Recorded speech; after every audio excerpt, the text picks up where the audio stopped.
Good morning mga paps! Saturday, 5:38 AM. Daming book sa umaga. Puro mga lasing nga lang. Ang aga ko ng mga paps, no?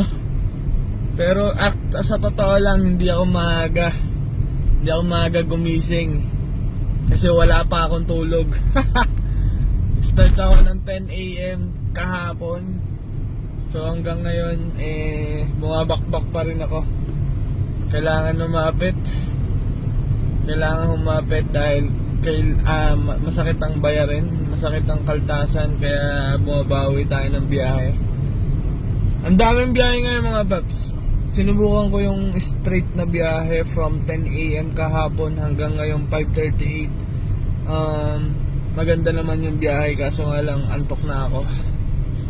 Siguro hindi ko kaya yung 24 hours. Magana yung mata ko. Uuwi na.